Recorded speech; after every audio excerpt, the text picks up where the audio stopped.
예, 우리 옆 사람하고 인사하겠습니다. 하나님의 전을 세웁시다. 이렇게 인사하겠습니다. 하나님의 전을 세웁시다. 예, 하나님의 전을 세웁시다. 예. 오늘은 바리새인과 자기애라는 제목으로 말씀을 나누려고 합니다.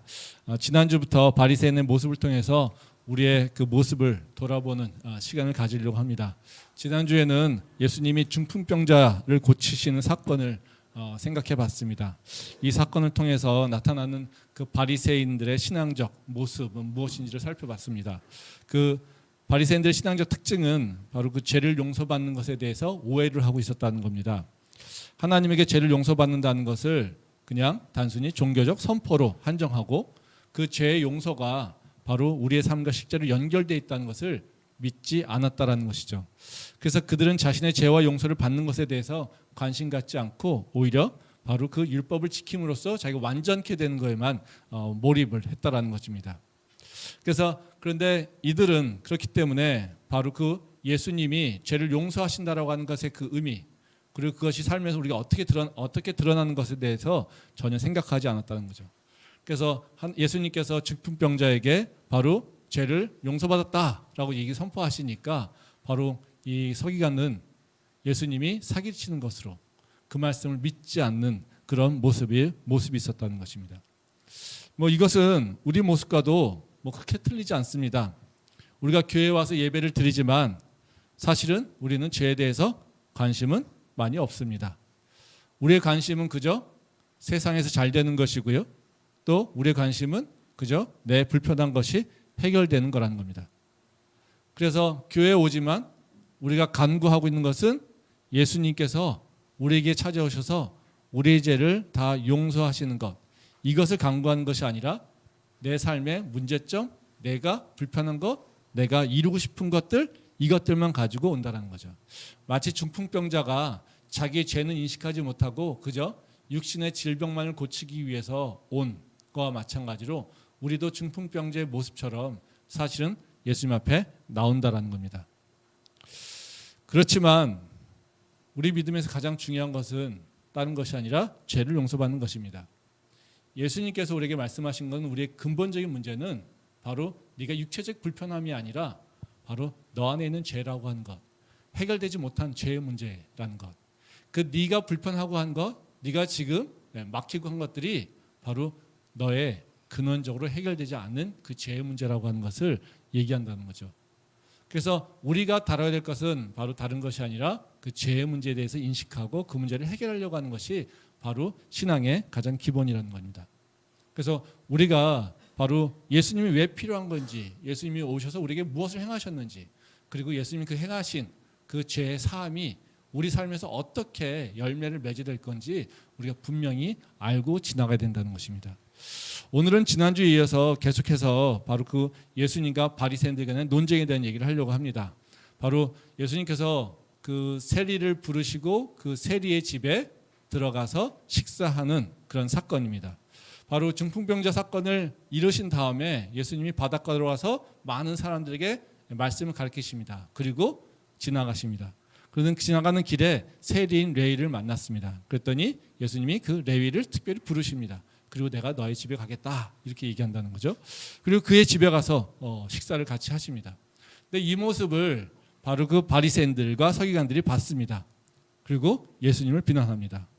어떻게 바로 선지자라고 하는 사람이 또 그 세상에서 인정받는 바로 그 예수님께서 저 죄인인 세리하고 같이 식사를 할 것인가? 그를 비난한다라는 거죠.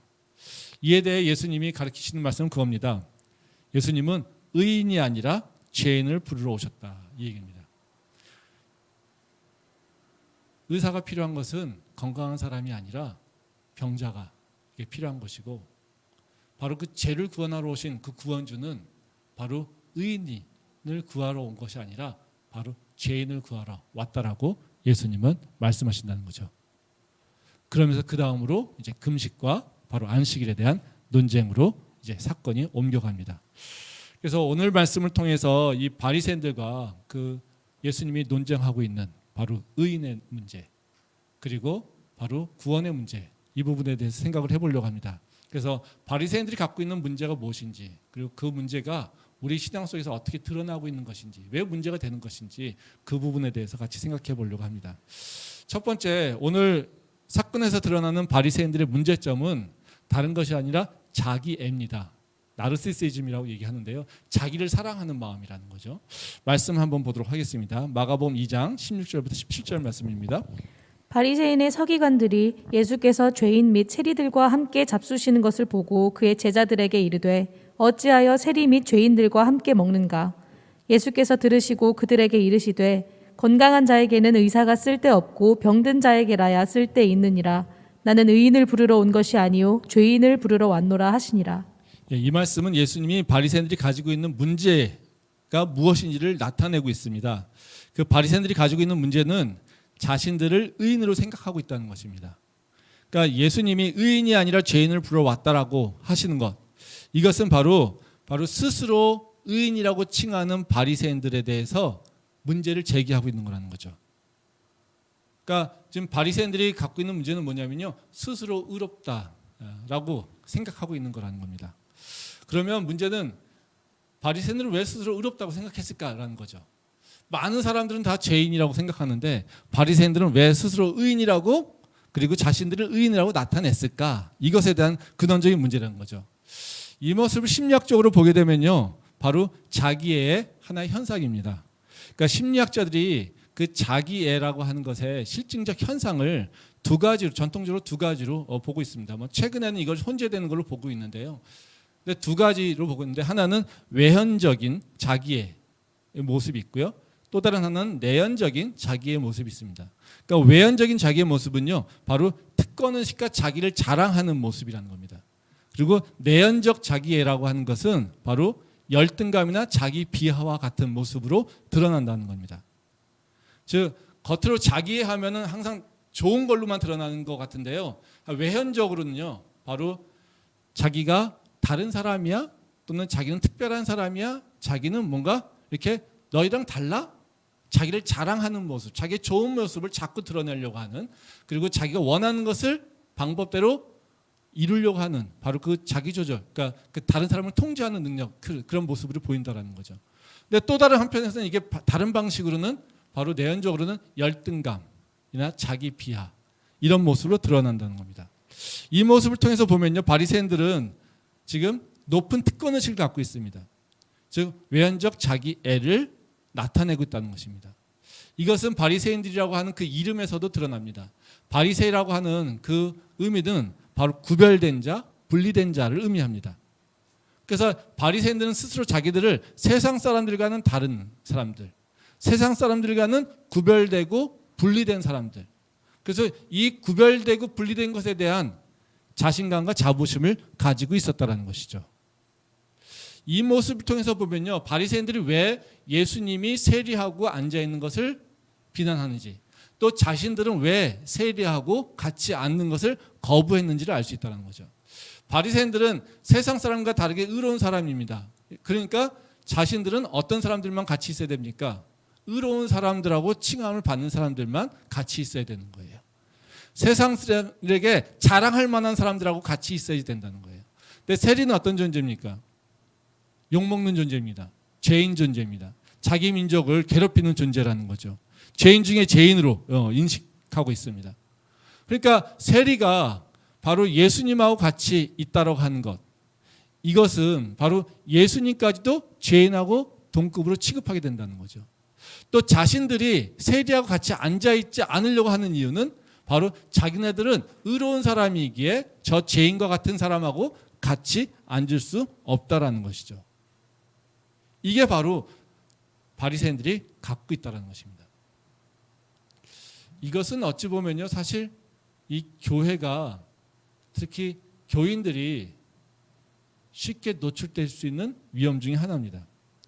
우리 교회에서 교인을 어떻게 부릅니까? 거룩한 백성이라고 부릅니다. 거룩하다라고 하는 것은 다른 것이 아니라 바리새인들처럼 바로 구별됨을 얘기하고 있습니다. 그래서 우리 교인들은 스스로 우리를 거룩한 자, 구별된 자라고 생각한다라는 거죠. 여기 안에서는요, 우리가 어떤 의미가 있습니까? 세상 사람들과는 다른 구분된 사람인 것을 가지고 있습니다. 근데 이 문제는요, 이 거룩함이 변질되어서 세상 풍조하고 함께 되어서 이 바리새인들과 같은 모습으로 악화될 수 있다는 거예요. 이 현재 이 심리학자들의 그 논의를 보면요, 이 현대 사회의 그 특성 중 사람들의 성향 중 하나가 바로 자기애적 성향이 굉장히 강화됐다는 겁니다. 세상이 개인주의화되고 그리고 경쟁이 치열하면서 사람들은 뭘 해야 됩니까? 자기를 자꾸 드러내야 된다는 거예요. 또 비교하니까 자기의 잘난 모습을 나타내야 된다는 거죠. 그러니까 페이스북이나 SNS에서 자기가 평소에 안 다니는 좋은 레스토랑이라든가 고급 식당 가가지고 사진 열심히 찍고 자기가 먹는 음식에 대해서 특별한 게 아닌데 사진을 찍고 이러면서 올리는 거, 이런 게 다 뭡니까? 난 이런 곳에 다니는 사람이야, 난 이런 것을 즐기는 사람이야 라고 한다라는 것이죠. 또 어떻게 나타납니까? 요새는 굉장히 공정하고 정의로운 사람들이 인정받습니다. 그래서 사람들은 어떻게 해요? 다른 사람들을 그 잘못된 것에 대해서 굉장히 많은 비난과 비판을 합니다. 다른 사람들을 비난함으로써 오히려 자기의 의로움을 드러낸다는 거죠. 지금 바리새인들의 모습이 똑같죠. 교회가 바로 이런 세상의 풍조인 자기의 그리고 자기를 드러내려고 하는 마음들, 자기를 나타내려고 자기의 의로움을 나타내려고 하는 모습들하고 섞여 있게 되면서 교회는 사실은 바로 이 바리새적인 모습이 있다라고 하는 것입니다. 그리고 많은 교회에서 또 많은 교인들이 스스로를 바리새인적인 모습이 있다라고 하는 것을 회개하는 경우도 참 많다라는 겁니다. 이 뒤에서 나오는 얘기지만 금식과 안식일을 철저하게 지키려고 하는 그 바리새인들의 모습도 그들이 하나님이 두려워서가 아니라 자기네들의 차별성, 구별성, 분리된 것, 세상 사람과 달라라고 하는 것, 이런 것들이 모두가 다 말하자면 바리새인들이 가지고 있는 바로 난 너희랑 달라라고 하는 일종의 자랑, 지금 시대로 얘기한다면 멋진 레스토랑에 가가지고 밥을 먹는 그 모습을 세상에 나타내는 것, 우리는 도덕적 윤리적으로 뛰어나라고 하는 것을 나타내는 모습이 바로 바리새인의 모습이라는 것이죠. 그래서 이 자기애적 성향은 바로 결국에는 주변을 어렵게 만들 뿐만 아니라요, 주변 사람들을 파탄을 몰고요, 공동체는 완전히 깨지게 만드는 그런 일들이 일어나게 된다는 겁니다. 그래서 이 바리새인들이 분리되었다라고 하는 것, 이것에 대한 자기애에 대한 강한 바로 그 행동들이 나오게 되면서 바로 실제로 유대인들은 바리새파, 사두개파 뭐 이런 사람들로 구분되게 됐다는 것을 우리가 알 수 있다는 것입니다. 그러면 이 자기에 대한 얘기를 할 때마다 사실 또 어려움이 있습니다. 왜냐하면 자기를 사랑한다? 이게 뭐 나쁜 걸까요? 아니 내가 좀 남 앞에 떳떳하게 나서지 못하는 것보다 내가 나를 확신하고 있어서 내가 구별되고 거룩하다라고 생각해서 난 다른 사람들과 좀 다르지라고 하는 자기 긍정이 있어서 뭐 다른 사람들 앞에 자존감을 높여가지고 나갈 수 있는 거? 이거 좋은 거 아닌가요? 뭐 자기를 사랑하는 것이 뭐 문제냐는 거죠. 맞습니다. 자기를 사랑하는 것이 문제가 되지는 않습니다. 성경에서도요, 자기를 사랑하는 것에 대해서 꼭 부정적으로만 얘기하지는 않습니다. 말씀 한번 보겠습니다. 마가복음 12장 30절에서 31절 말씀입니다. 네 마음을 다하고 목숨을 다하고 뜻을 다하고 힘을 다하여 주 너의 하나님을 사랑하라 하신 것이요 둘째는 이것이니 내 이웃을 내 자신과 같이 사랑하라 하신 것이라. 이보다 더 큰 계명이 없느니라. 예, 이 말씀은 잘 아시는 말씀이죠.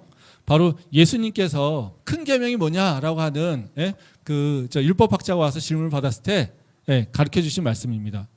여기서 주목할 것은 뭐 첫 번째 거는 뭐 다 아시니까요. 하나님을 사랑하는 거니까요.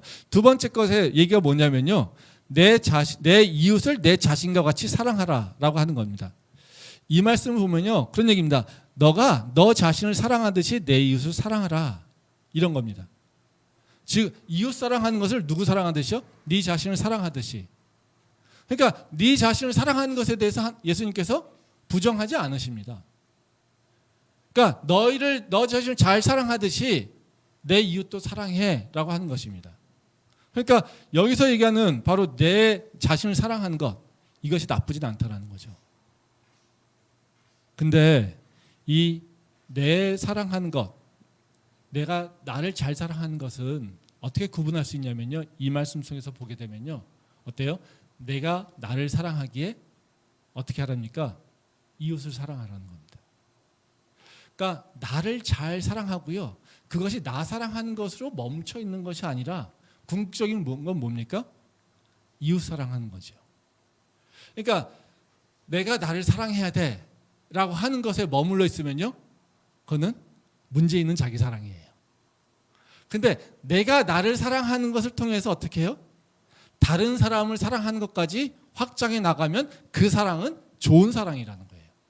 즉 그렇기 때문에 우리가 미숙한 사랑, 부정적인 사랑이라고 하는 것은 나를 사랑하는데 나에게만 머물러 있어. 내 것, 내가 소중하게 생각하는 것, 이거에만 머물러 있게 되면요, 그거는 사실 1차적인 사랑 아니면 부정적인 사랑이라고 얘기할 수 있어요. 하지만 성숙된 사랑, 자기 사랑이라고 하는 건 어떤 겁니까? 나를 사랑하니까, 나를 소중히 여기니까 어떻게 해요? 다른 사람까지도 소중히 여기고 다른 사람도 사랑할 수 있는 모습으로 확장성이 있다는 거예요. 그래서 내가 지금 나를 사랑하고 나한테 나가 자존감이 있고 나를 사랑하는 마음이 있어. 근데 이것이 긍정적일까 부정적일까를 판단하려면 어떻게 해요? 내가 다른 사람을 사랑하는 마음이 있는가? 그 여유가, 그 마음이 있는가? 이걸 보시면 돼요. 근데 내가 다른 사람에 관심이 없어. 다른 사람에 대해서 전혀 사랑하는 마음, 그거에 대한 관심도 없고 사랑하려는 마음도 없고 나눔도 하나도 없어. 그래서 오로지 다 내가 누리는 것, 내가 먹는 것, 내가 입는 것, 내가 가진 것, 내가 인정받는 것, 이거에만 관심이 있어. 그럼 뭐요? 난 지금 문제 있는 거예요. 지금 바리새인들이 문제가 뭡니까? 다 자기 거에 있다는 거죠. 세리에 대한 마음 하나도 없어요. 세상에 대한 마음 하나도 없어요. 뒤에 보면 뭐라고 얘기합니까? 이 금식하는 문제, 예? 안식일에 사람 고치는 문제, 그 아픈 사람에 대한 마음이 하나도 없어요. 그들은 오로지 뭐요? 나는 바리새인이야? 난 바리새파야. 그렇게 난 너희랑 달라? 이것을 드러내는 것에만 초점이 맞춰져 있다는 거죠. 그래서 자기 사랑하는 것의 문제가 아니라요, 자기를 사랑하는 방식이나 그 특성이 문제가 있는 게 바로 자기적 성향이라고 하는 것을 우리가 구분할 수 있어야 됩니다. 그러면 이 바리새인들이 사랑하는 것, 이것이 왜 문제인가? 우리 신앙에서 어떤 문제를 만들어내는가? 우리 삶에서 어떤 문제를 만들어내는가? 이걸 좀 볼 필요가 있겠죠. 오늘은 뭐 간단하게 3가지 정도인데요. 뭐 짧게 생각을 좀 해보도록 하겠습니다. 첫 번째요, 바리새인들이 갖고 있는 그 자기애적 문제, 이건 뭐냐면요, 스스로 의인이 아닌데 의인으로 생각하고 있다는 거예요. 그러니까 객관적 자기 성찰이 부족한 거죠. 그래서 예수님도 인정할 수 없고 예수님의 은혜도 깨닫지 못한다라는 겁니다. 말씀 보겠습니다. 로마서 3장 22절부터 24절 말씀입니다. 곧 예수 그리스도를 믿음으로 말미암아 모든 믿는 자에게 미치는 하나님의 의인이 차별이 없느니라. 모든 사람이 죄를 범하였음에 하나님의 영광에 이르지 못하더니 그리스도 예수 안에 있는 속량으로 말미암아 하나님의 은혜로 값없이 의롭다 하심을 얻은 자 되었느니라. 이 말씀은 우리가 예수님을 통해서 예수님을 믿음으로써 어떻게 의로워지는지에 대한 얘기를 하고 있습니다. 그 말씀에 보면 22절 말씀에 보면 뭐라고 하냐면요, 모든 믿는 자에게 미치는 하나님의 은이 차별이 없느니라 이렇게 얘기하고 있습니다. 여기서 말하면 우리가 예수를 믿으면 어떻게 됩니까? 하나님의 의가 우리한테 내려온다라고 얘기합니다. 이것은 의미가 뭐냐면요, 예수를 믿으면 내가 갑자기 의로운 자로 되는 게 아닙니다. 내가 예수를 믿는다고 고백하면요, 내가 의로운 자가 아니라 하나님의 의로움이 나를 감싼다라는 거예요. 그래서 내 죄나 이런 것들이 다 그 하나님의 의를 통해서 다 포장된다라는 거예요.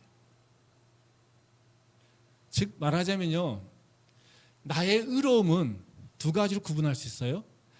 내 속성이, 내 본질이 의롭게 되는 경우가 있어요. 또 다른 하나는요, 내 속성은 더러워요.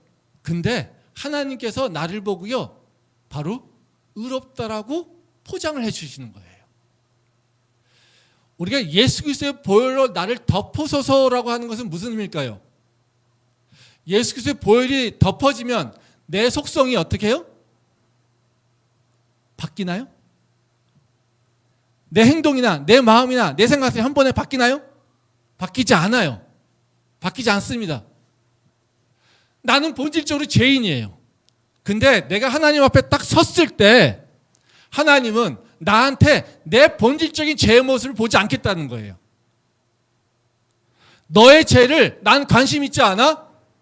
나는 너에게 부어져 있는, 너를 감싸고 있는 예수 그리스도의 보혈을 볼 거야, 이겁니다.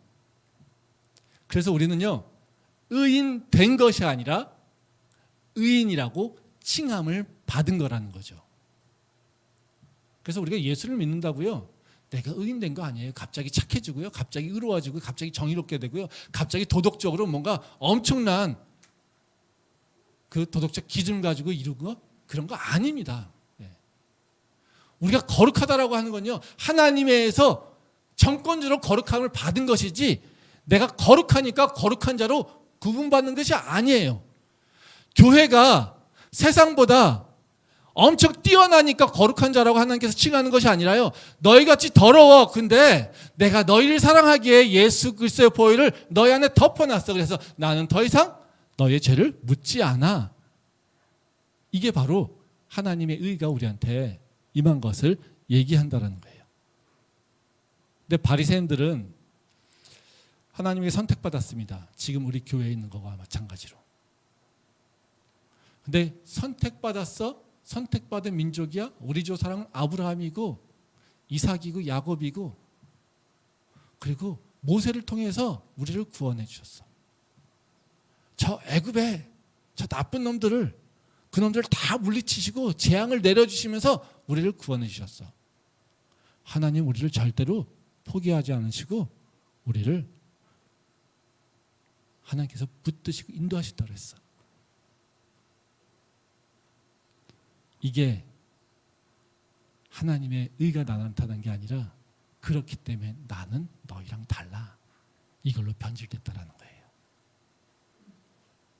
그러니 예수님이 오셨는데 예수님이 필요가 있을까요? 바리새인들에게 필요가 없습니다. 이미 자기들이 의로운 자예요. 그리고 또요, 자기들은 의로움이 좀 부족하지만요, 계속 금식과 안식을 통해서 지킴으로써 뭐요? 의로운 것으로 완결해 가요, 자기네가. 지금 사실 우리 교회 모습 아닙니까? 뭐 우리 캠퍼스를 매일 하는 건 아닙니다. 꼭 우리 교인들의 모습 다 마찬가지 아닙니까? 우리는 교회에서 좀 열심히 하면요, 주일 빠지지 않고, 남들은 매일같이 주일 어겨. 근데 나는 항상 주일 지켜. 그럼 우리가 어떻게 해요? 믿음 좋아요. 난 쟤보다요 하나님한테 칭찬받을 만한 이유가 있어요. 저도 솔직히 그래요. 하나님, 내가 뭐 이렇게 잘못한 게 뭐가 있어요? 나도 열심히 했어요. 하나님, 나도요 열심히 살고요, 부지런히 살고 있고요. 나도 하나님한테 충성했어요. 다른 사람보다 훨씬 충성했잖아요. 근데 나한테는 왜 그래요? 이렇게 기도할 때가 있어요. 그건 뭐요? 내가 죄인인 걸 몰라요. 뭐만 보고 있습니까? 내 의로움만. 그리고 내가 의로운 자인 것처럼, 내 본질이 의로운 것처럼 생각하게 된다는 거죠. 그러기에 하나님의 의가 내게 임한 것을 모르고 내 속에서 의로움이 드러나는 것처럼 오해를 하고 있었다는 거예요. 그러니 예수가 필요 없는 거예요. 우리가 예수를 왜 찾지 않습니까? 우린 죄가 문제가 되지 않아요.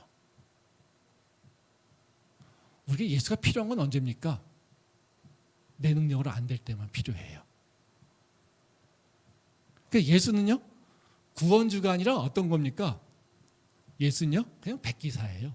우리한테 내 불편함을, 내 짐을 덜어줄 수 있는 그런 존재, 그런 죄로 전락한 거예요.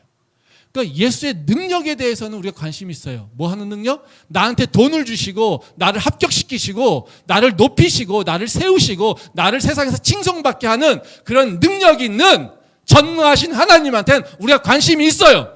하지만 내 더러운 것을 사해 주시고 내 취약한 모습을, 내가 저 지옥에 떨어질 것을 다시 살려주시는 바로 그런 예수님한테는 우리는 관심이 없어요. 왜? 나는 의로운 자니까. 나는 내 친구보다 예배 오고, 나는 내 친구들보다 기도하고 있고, 나는 내 친구들보다 그저 말씀 보고 있어요.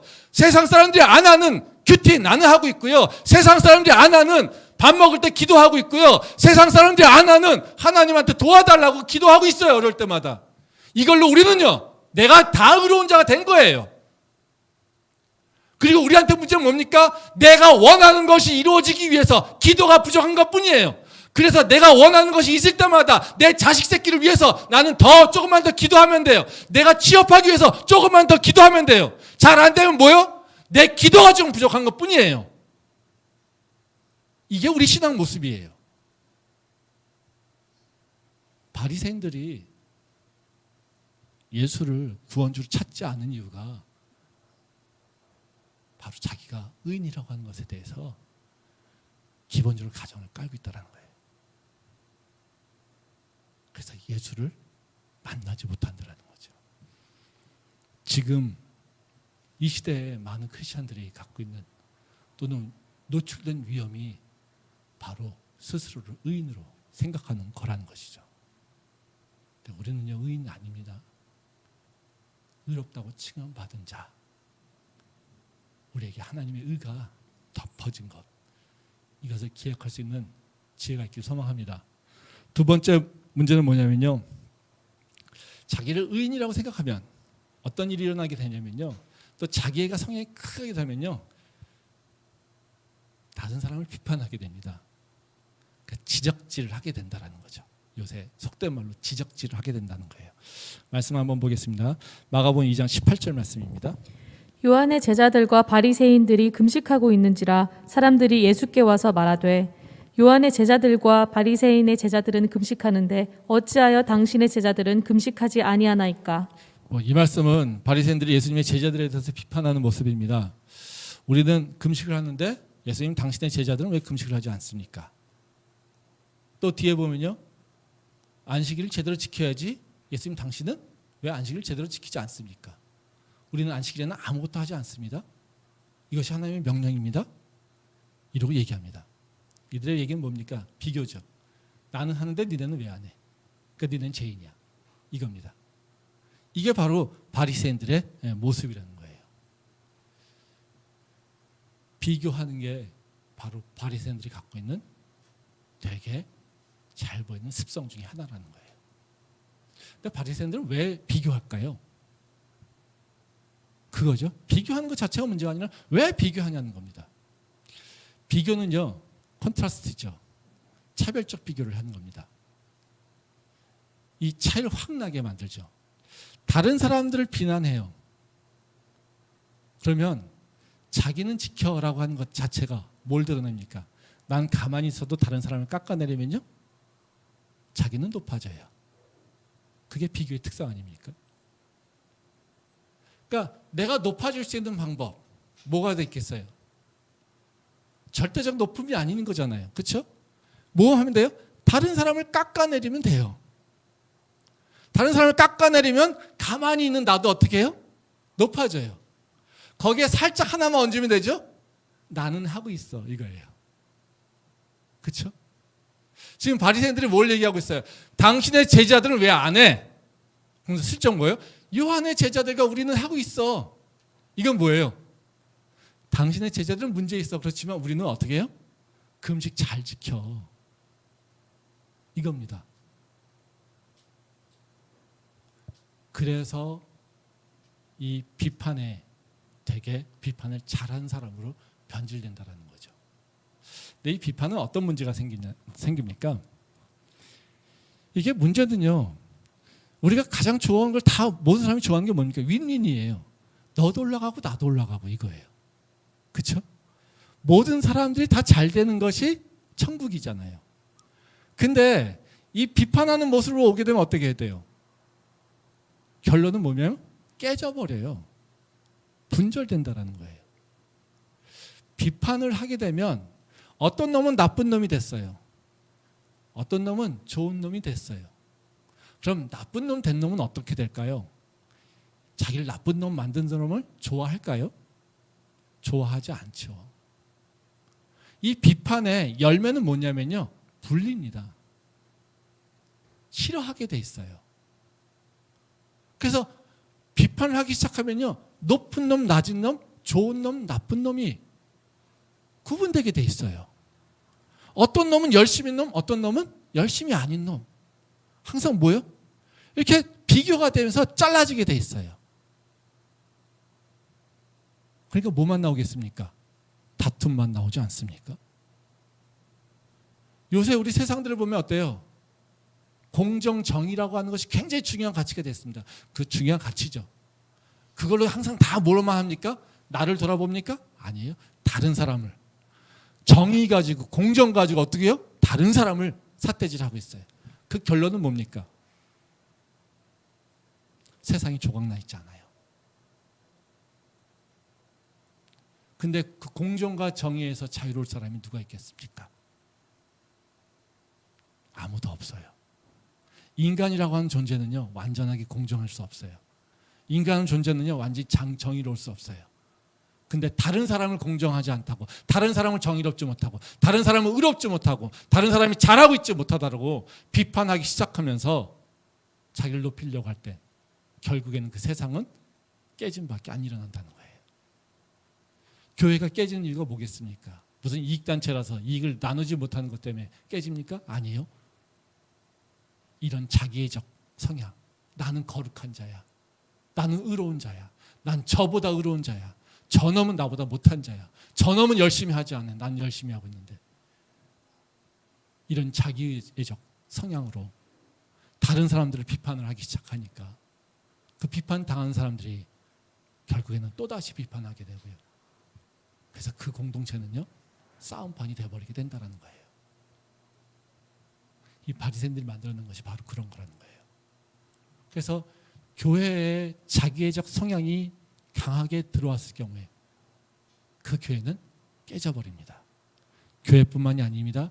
모든 공동체가 다 마찬가지라는 거예요. 예수님께서 보여준 건 뭡니까? 자기애가 아니라 자기를 죽이시는 거죠. 그게 십자가입니다. 예수님은요, 바리새인처럼 내가 의로와라고 하는 것이 아니라 내가 죄인들을 위해서 죽는다라는 거예요. 이게 우리한테는 정말 힘들어요. 저도 마찬가지입니다. 목사인 저도요, 쉽지 않아요. 근데 예수님께서 우리에게 보여주신 건요, 바로 그거예요. 십자가. 자기를 드러내는 것이 아니라 자기를 죽이는 거라는 거죠. 그 십자가가 능력이 있음을 다시 한번 기억할 수 있기를 소망합니다. 마지막으로 세 번째 문제는요, 이 자기애가 강할 때 우리 신앙생활하면서 마땅히 찾아야 될 열매를 찾지 못한다라는 거예요. 즉 믿음의 방향성이 잘못 가 있게 된다라는 거예요. 말씀 한번 보겠습니다.